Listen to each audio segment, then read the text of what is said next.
American Timelines is a member of the Queen City Podcast Network. Find out more at queencitypodcastnetwork.com. So now I'm obsessed with time.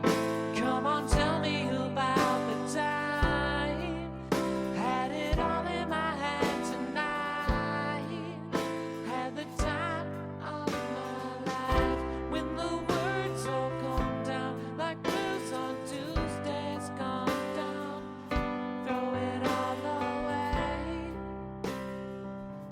Throw it all away. Welcome to another episode of American Timelines. I'm Amy, and that's Joe. Hans.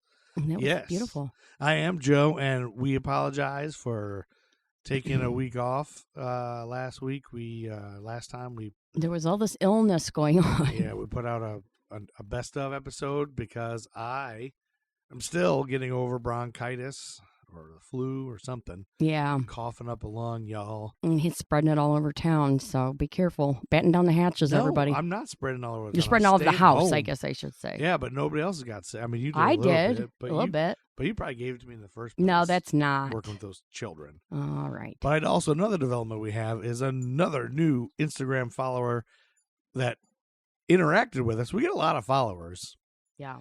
but we don't get a lot that interact with us. So thank you, Anik9903. Thank you, Nikki Warren Underwood, for interacting with us. She said, "Love the show."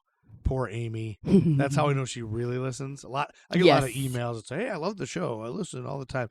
But But they're just spam bots that yeah. can't say anything specific. But just her saying "poor Amy" means You know. she definitely listens. Yes. That's no joke. It's no lie that I put you through hell. You do.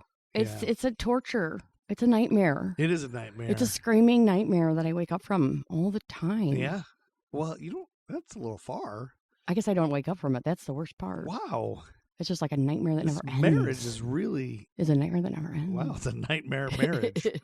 Well, No, I like I'm the kidding. marriage. No, it's okay. I'm I like the kidding. marriage, Okay. but to keep this marriage / podcast going, Yes. Let's talk about keep on going through 1950s. 1957. Let's get these 50s done Yeah. so we can make a new format of American Timelines where we just Something go to else. crime scenes Yeah. and record us getting kicked out of crime scenes.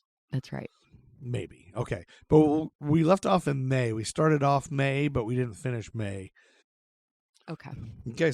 And Amy's got a story in June. That's right. So we'll jump right into May 16th of 1957 when the Yankees, some of the New York Yankees, hmm were involved in what they call the Copacabana incident. Oh. At the All right. Copacabana. You ever heard of the Copacabana? Well, It's real. a song. It's a real place. Okay. You didn't know that? Yeah, I did. You did? Okay. Well, according to BronxPinstripes.com, which is a whole website dedicated to the Yankees, this incident ended up leading to Billy Martin getting traded. Oh. It was so serious. So, a little backstory. Casey Stengel, we've talked about him before, the manager of the Yankees. You've heard me talk about him in Maybe. the past. We had a couple It might have stories. happened. You probably weren't listening because it's No, sports. But right. he and Billy Martin had a father-son relationship. Billy Martin was a player for the Yankees. Mhm. And it dated back to their days with the Oakland Oaks in the Pacific Coast League. Now, this right away sent me down a spiral on the internet. Because one thing about me that I don't know if even you know, Aim, and this could be a good Christmas idea for you. Oh. I am a big fan of defunct sports teams. Like, Okay. I want T-shirts of sports teams that don't exist anymore, but that existed at one point. So, like the Oakland Oaks, nobody like. Look, I want their shirt. There's How do they even make shirts for those kinds yeah, of you can things? find them threadless as everything. Billy Martin. So most people know Billy Martin if you know baseball a little bit. You just know that he was always fighting and an asshole. He was a manager later, but still an asshole. Okay. But he played under Stengel in the late 40s, and they developed a bond. And Stengel loved Billy's hard-nosed attitude, and Billy, who had a rough upbringing with no father figure, looked up to Casey as a mentor. Mm-hmm.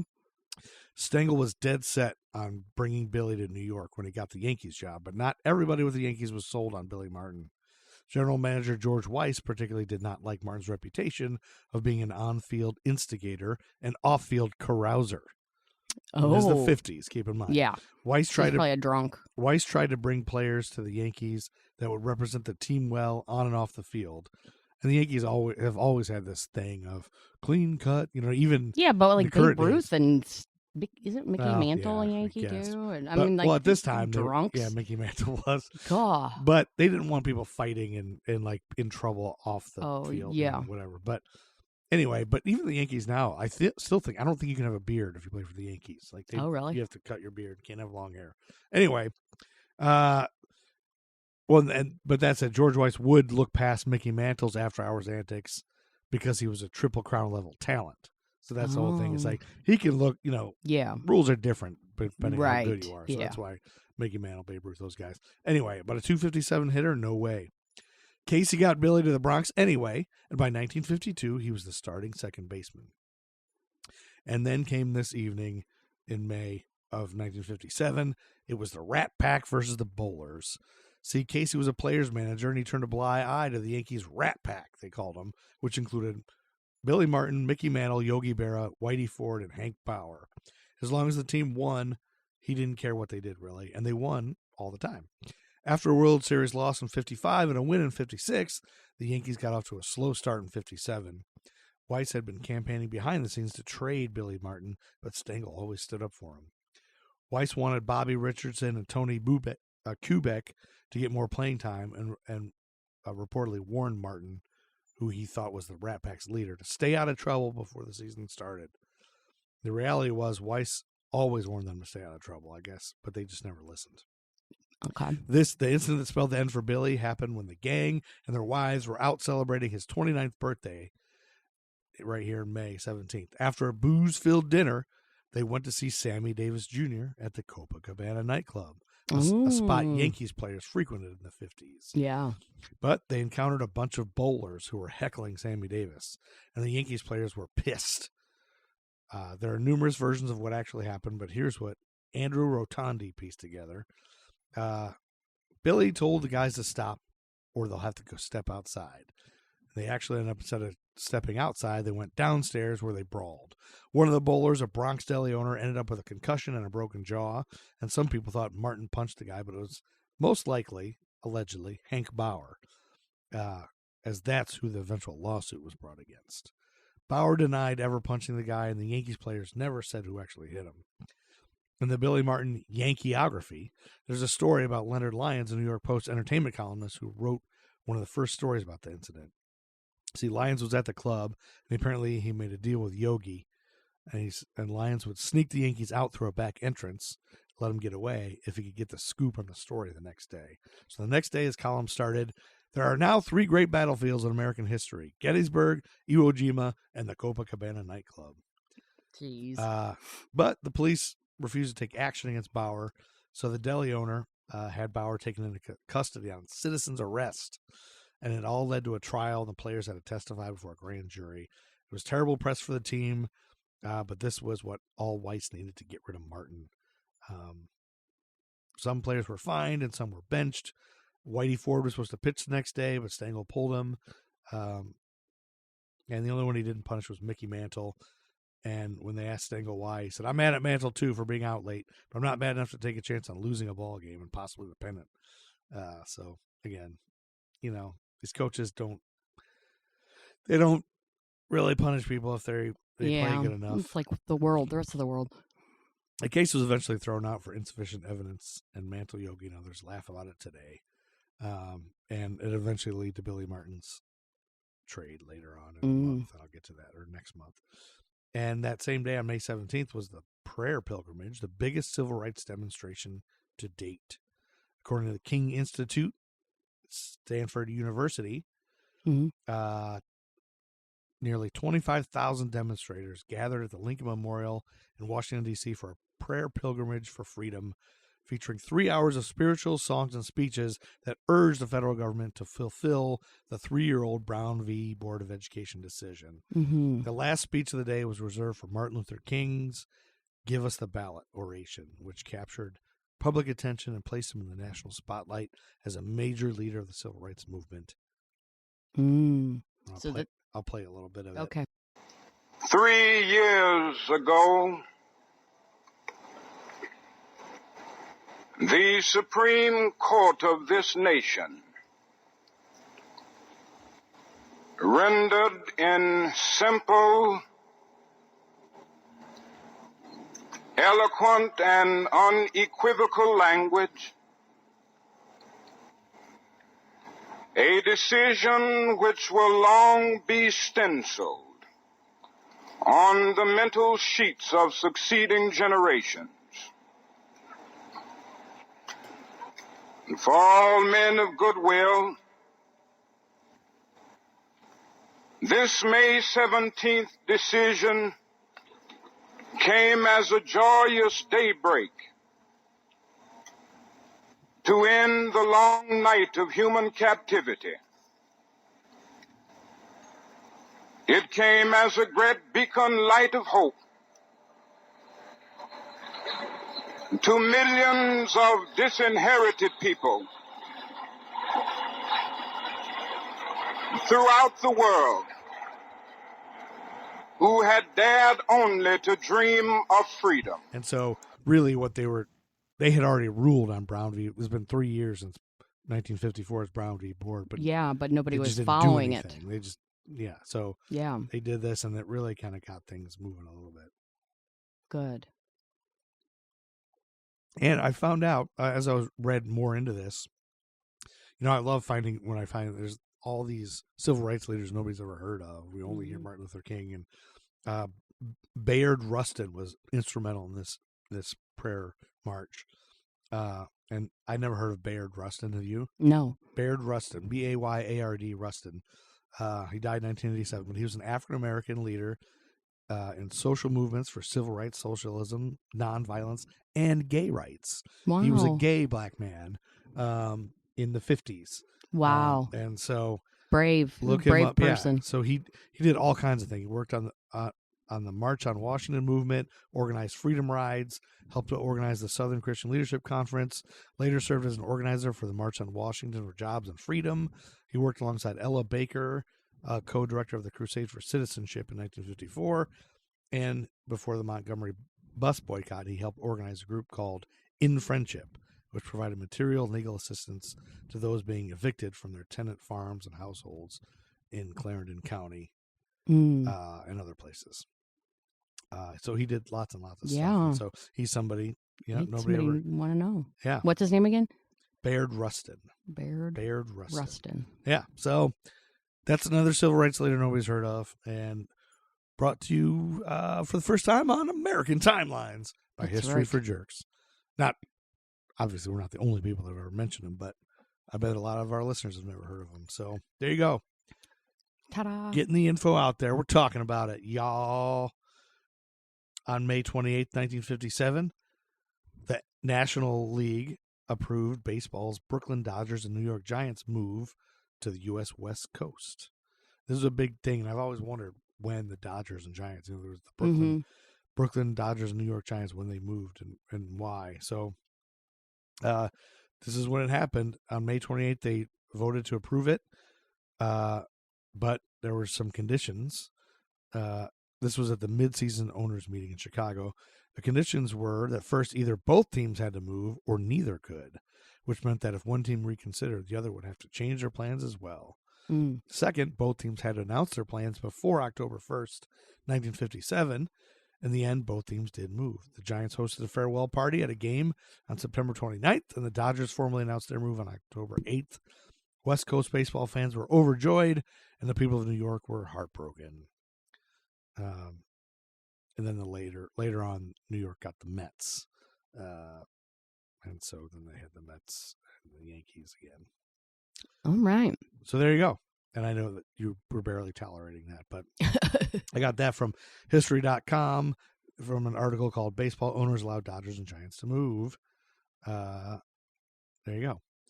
And then we're in June of 1957 now. Yes. And did you know that the film The Fly? Yeah. I love that.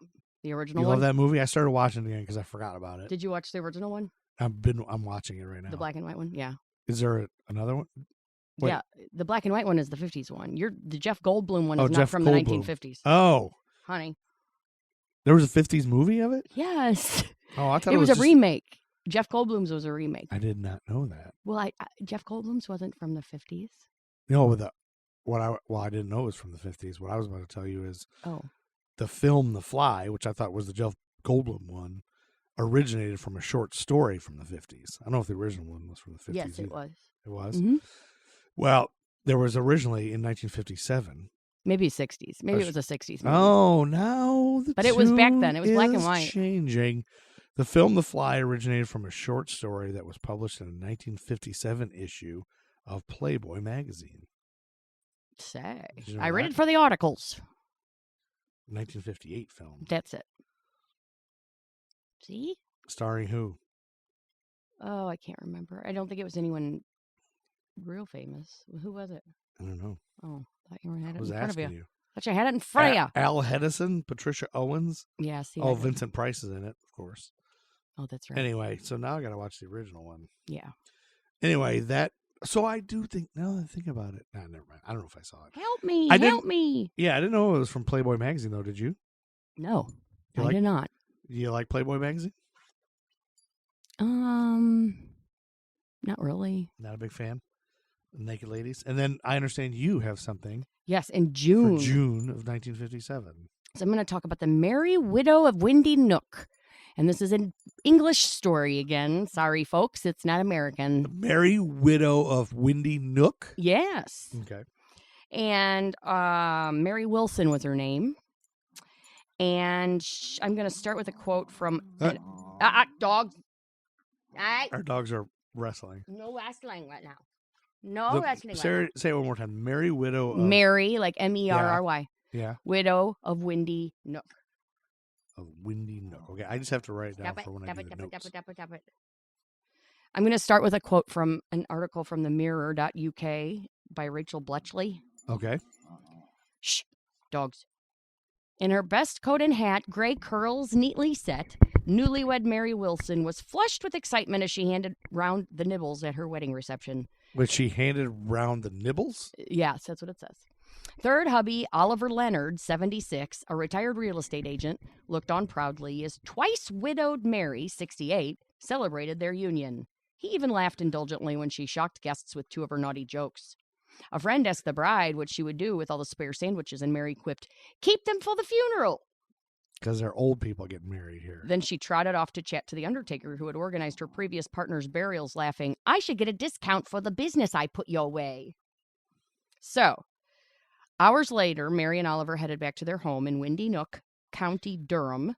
And 2 weeks after that, the undertaker was there too for Oliver's corpse. 2 weeks later? Yeah. Oh my gosh. He had A become the wedding and a fourth funeral. victim of his serial killer bride in 26 months. A female serial killer? Yeah. An older So gal? this was about British? Yeah. So British? she was Mary Wilson, Mary Elizabeth Wilson. She was the last woman in Britain to be sentenced to death. Oh, really? And she is who the band Wilson Phillips named their band after her. And Just kidding. she was born Mary Elizabeth Cassidy Okay. in Catchgate County, Durham, on June 11th, 1889. And if you're familiar with this area, please tweet us at History for Jerks or send us a message on Instagram and tell us, what's this area like? When she's a young lady, she becomes works in service for a family called the Knowles. Okay. And while she's working there, she gets the hots for the son. You say Knoll like N-O-L-L? Knowles. K-N-O-W-L-E-S. The Knowles. So she Like gets the Beyonce. hots for the son of this family Okay. that she's working for. And he's a chimney sweep. His name's John. She gets the screaming thigh sweats is what they call it. And so they get married about 1914. And they settle in Windy Nook. All right. They had 3 sons and 3 daughters. Wow. 2 of the girls died when they were babies. Shoosh. But That that wasn't happened a lot. unusual. That It happened sure a did. lot. So Cholera.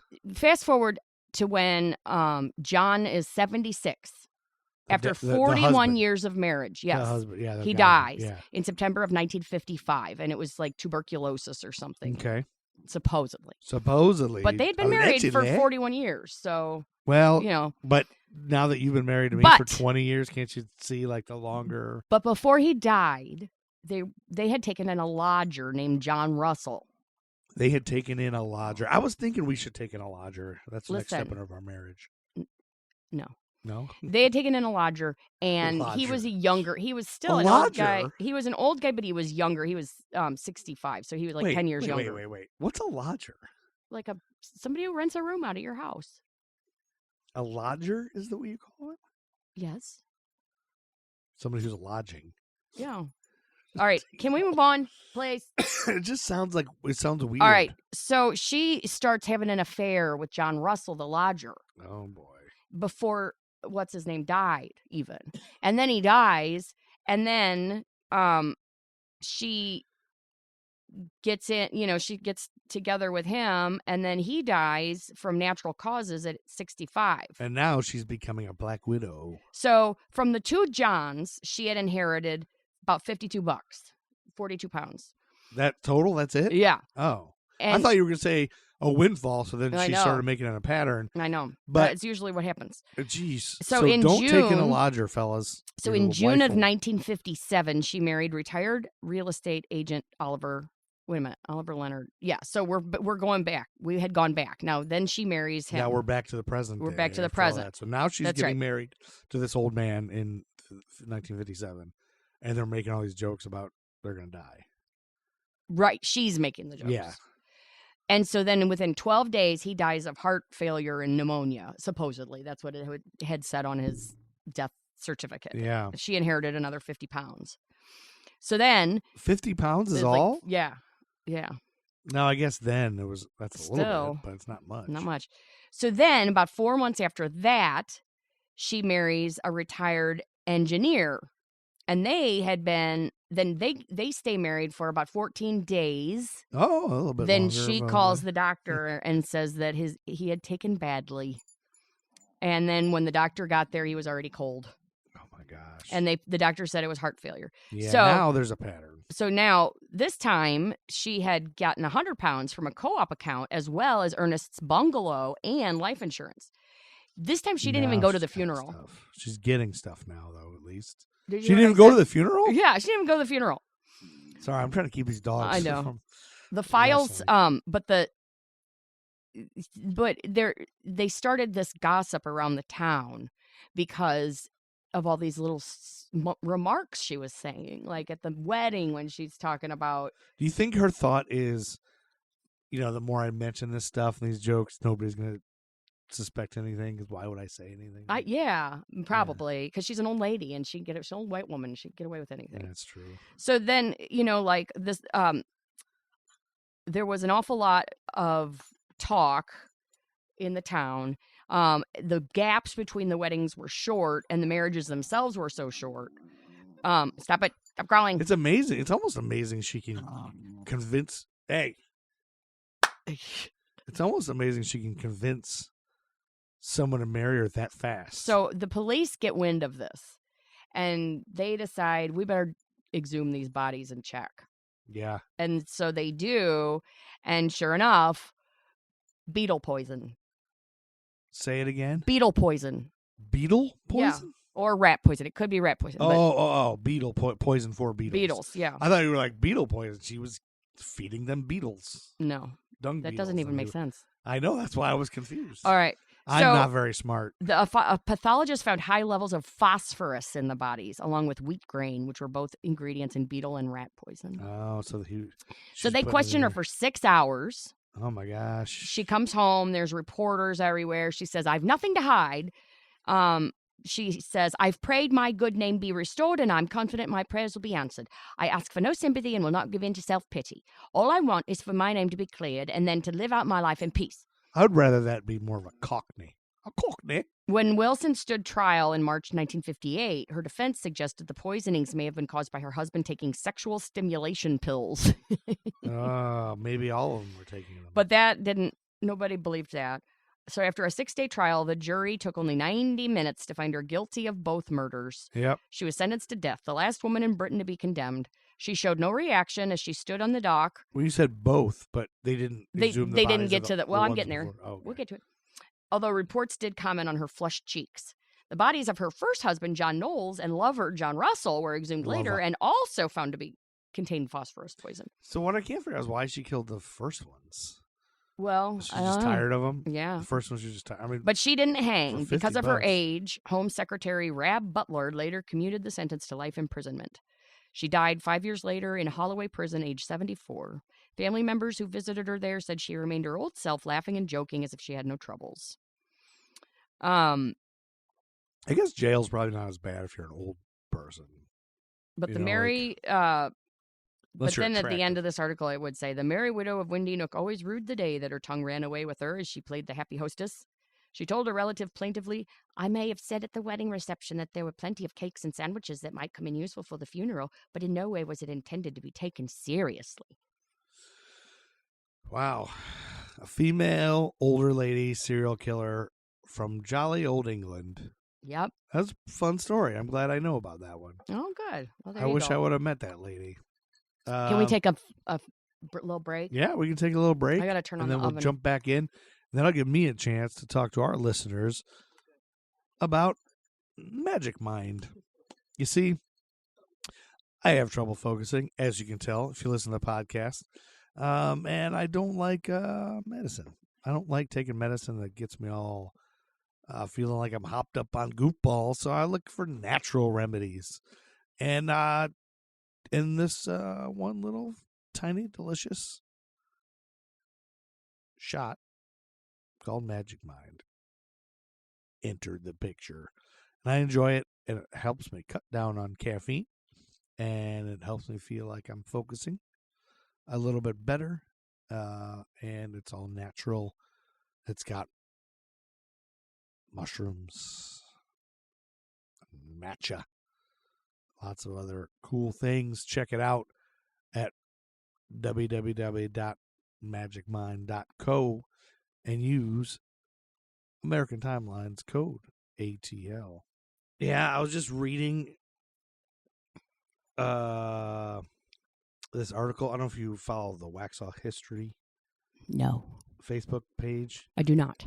but it was talking about the widow of Henry Plyler. Oh. You know all the roads named Plyler Yeah. Mill and Plyler, Yeah. everything. He had to fight in the Civil War. Oh shit, it was the Revolutionary War. Probably the Civil War. I think it was the Civil War. And they had a farm. They owned a big farm in Waxhaw. They had a bunch of land. And they had just had a baby. And then he had to go fight in the Civil War. And he had to go north. And at some point he wrote home knowing he got wounded, he was going to die. He didn't have much time left. And he said his dying wish was for her to come get his body and bring it to Waxhaw because he wanted to be buried in Waxhaw. So traveling then was very... With a corpse? Yeah, with a corpse. It wasn't easy. It wasn't cheap. So she had just her and a baby, and she had to do all this farm work herself. So she sold the farm, sold everything she had just to be able to go get his body. Like all the money and assets she had in her life Oh my God. was to go get his body and bring it back. So she lost everything. Jeez. Gets there to the north to get I'd say, sorry, Charlie. He gets there to get his body, and it was too late. It had already been buried with a whole bunch of other bodies. Oh my God. And so she came back empty-handed and had nothing left because it was just a baby. Uplifting story. And then was broke forever. So Okay. how about that? That's a Hallmark movie. That's what you waiting get to for happen. fighting for the South, I guess. Yeah, I don't know. I mean, all that just to keep slavery going. Right. Just to keep being racist. Yeah. Throw it all away. Anyway, just odd. Anyway, so let's jump back in and finish up June. And if it's quick, maybe we'll do July too. I don't know how much in July, but June 11th of 1957, 12 people died in a train crash in Vroman, Colorado. Oh. 12 migrant farm workers were Aw. killed in a train truck crash. Bodies were found scattered over 400 feet. Wow. 5 survivors were found, and the train crew was uninjured. And this was an article in the Desert Sun. Apparently, the pickup truck taking them to southeastern Colorado sugar beet fields was struck by a Santa Fe Railroad freight train on a crossing. The dead were all from Rocky Cord, Colorado, included men, women, and children. Authorities said it would be some time before they were identified. Bodies were scattered for at least 400 feet, as I said. The truck was reported turning off 11 South Highway 50 to go to a farm when it was hit by the tram. Sylvester Elcano of Rocky Ford was driving the truck, and he was killed. The Colorado State Patrol said Elcano apparently was blinded by the sun and failed to see the approaching train. None of the train crew was injured. There's probably no things that come down or anything. Yeah. Engineer W.S. Inskeep was too upset to talk. Authorities said the State Patrol said the truck was a mass of twisted steel, and most of the victims were thrown clear by the impact. Yep. So that's sad. Mm-hmm. And then come June 15th, 1957, the Yankees traded Billy Martin and Ralph Terry for Ryan Duran. That was the fallout from the Copacabana incident. The trade worked out well for the Yankees because the minor league players they traded didn't amount to anything, and Duran was a great relief pitcher for him. So there you go. Okay. And Martin was devastated. Billy Martin was very upset. He didn't have the passion for putting on any other uniforms. But his first game with the A's was actually against the Yankees. Oh, man.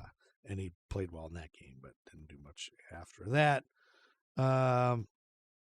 And by 1960, he was with Cincinnati, and he was sued for punching a Cubs pitcher, Jim Brewer, during a benches clearing brawl. Oh, my God. Yeah. And then on June 17th, 1957, that began the Tuskegee boycott, where black people boycotted city stores. Residents of Macon County joined a selective buying campaign known as the Tuskegee Boycott to protest Local Act 140, state legislation that redrew Tuskegee boundaries to deprive the city's eligible black people of their right to vote in city elections. Yeah, that's happening all the time now. For more than 3.5 years, black protesters led by the Tuskegee Civil Association, the TCA, refused to shop at white-operated Tuskegee businesses, forcing bankruptcies and closures and focusing national attention on Alabama's denial of black voting rights. Good. And so it actually worked. Good. It took a little while, but it worked because that's the thing. These big majority black areas, need the money. Disenfranchise them, but somebody's running those businesses, and so they'll just shop at black businesses. So fuck you, man. So there you go. Sorry, I got the hiccups. That was according to the Encyclopedia of Alabama.org. And then on June 27, 1957, was Hurricane Audrey, which killed 526 people in Louisiana and Texas. In the era before there were weather satellites, it was harder to predict when a hurricane would strike and the timing of a storm's arrival. Back then, only ground-based radar near the shore could capture the crude outline of a hurricane as it drew near the coastline. For the people of Cameron, Louisiana, the warnings came too late to get to safety. Aww. A high death toll was blamed on the incompleteness of evacuations when the storm suddenly increased its forward motion. And I actually looked up, there was a lawsuit from this, Barty v. United States, in 1963. Whitney Barty, along with hundreds of others, sued the U.S. federal government, asserting that the U.S. Weather Bureau had failed to give proper and accurate warnings on Hurricane Audrey and its effects.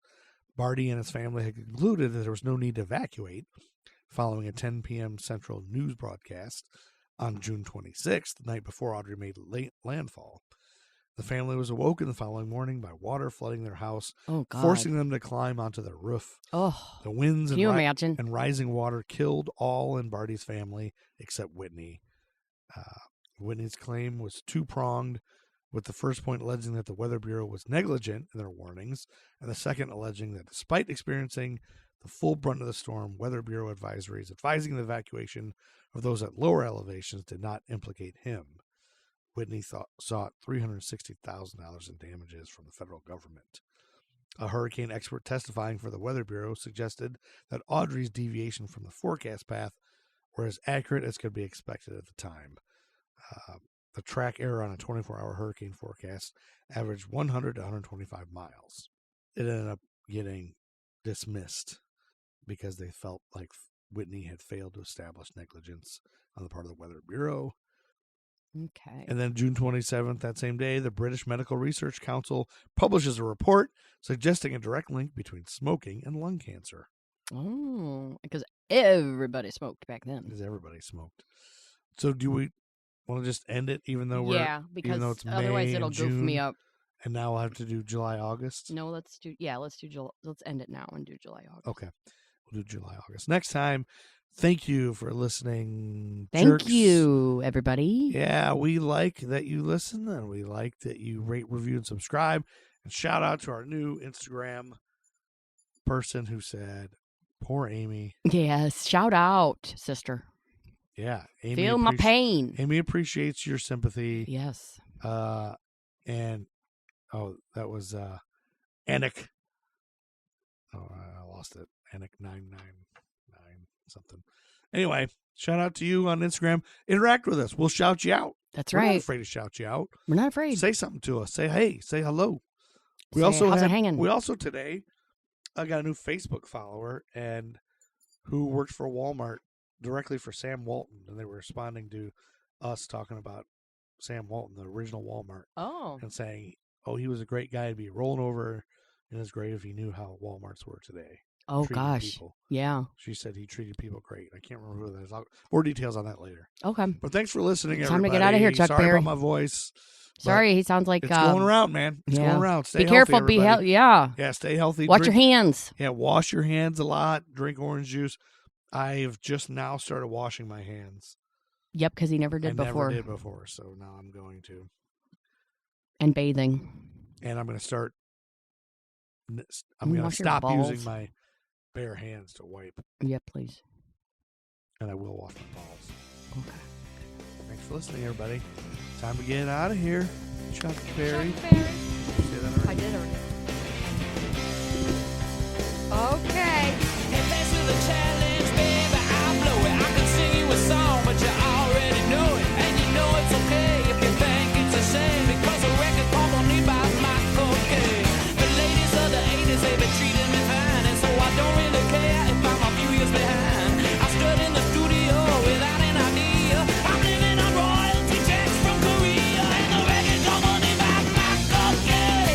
The record company buys my cocaine. The record company buys my cocaine. The record company buys my cocaine. Down.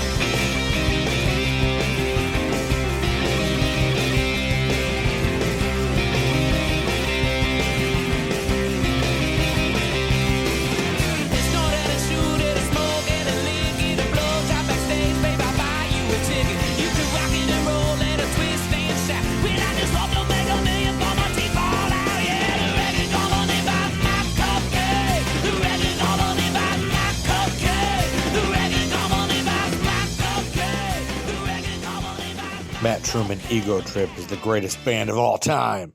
Buy their music.